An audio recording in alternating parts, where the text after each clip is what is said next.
তো কোথায় কি দেখেন আজকে কোয়ানে আইস আজকে দেখেন চলি আইছি সেই সাতক্ষীরার সেই লেক ভিউতে আইছি বলে আজকে বুঝতে পেরেছেন। তাই এই দেখেন এইখানে মানুষের ঠেল দেখেন ওরে বাবারে চারিদিকে শুধু লোক আর লোক, হ্যাঁ। একটু হাঁটি বেচলি বেড়াবো তা সে কোনো লাইন নেই, যেদিকে জাতির শুধু ঠেলা গুতু লেগিস, তা আমি আবার একটু ফাঁকা জায়গা দিক জাতির জন্য ঠেলা গুতু না খেতে হয়, এদিকে তাকায় এদিকে আর কি সুন্দর পানি বইটিস বা আমার কাছে সেইরাম জোত লেগ দিল এটা, তাই আবার একটু ভিডিও করে নিলাম। তো যাও এবার একটু কিছু খাওয়া দাওয়া করবো, তাই এবার একটু যাইছিলাম তো এই রেস্টুরেন্টের মধ্যে, ওরে বাবারে যাই গেলি অবস্থা দেখো কি ঠেলা এইবার।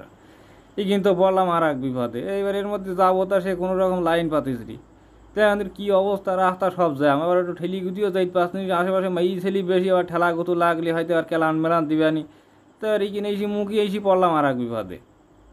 ইগাতে তার লোক নইটিস না খাইতিস না আবার দেখতিস হলো বুঝতে দিয়েছেন। তো এর আমি একটু ঢোকো ভেতরে, তো আমার সে লাইন দিয়েছিস না, আমি বলতিস ওরে বউ আমার একটু সাইড দিয়ে আমি একটু ভেতরের দিকে যাই, তা সেসব কোনো লাইন নেই, ওরা দেবেই না, আর কার কথা কিরা শোনে। যাই কিরি ঠেলি গুতুই গিয়ে ভেতরের দিকে, তাদের কোনো জায়গা বাড়িটা খালি নেই, তো বাড়ি গিয়ে ভাত রাঁধিনি সবাই কিন খাতিস বলেন কিরাম লাগে। এই একটু বসলাম, একটা চেয়ার পালাম, তাও কিন্তু বসলাম বইসিতে, ভাই ডাকতিস তো বইতি ইরানে আবার রিজার্ভ, তাহলে কিরামটা লাগে এইবার।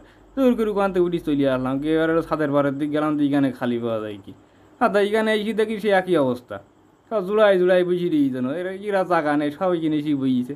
দূর করে আর কী করবো, খাবার দাবারও পাতিস নি, আর আবার একটু খাবার অর্ডার করলাম, তা বইছি আর 2 ঘন্টা দেরি হবে, তো আমার অত সহ্য আমার আবার নেই। হুম, 2 ঘন্টা বইসটা কই কিনে একটু খাওয়ার জন্য দূর করে কেন উঠি চলে আসলাম, আর দিতে আবার দিক থাকলাম নিচের দিকে লেবিয়ে বেড়া, বাড়ির দিকে আসি থাকলাম, দিকে আমি তোকে খাওয়া তোরা খা, আমি হাতে বাড়ির দিকে হাঁটলাম।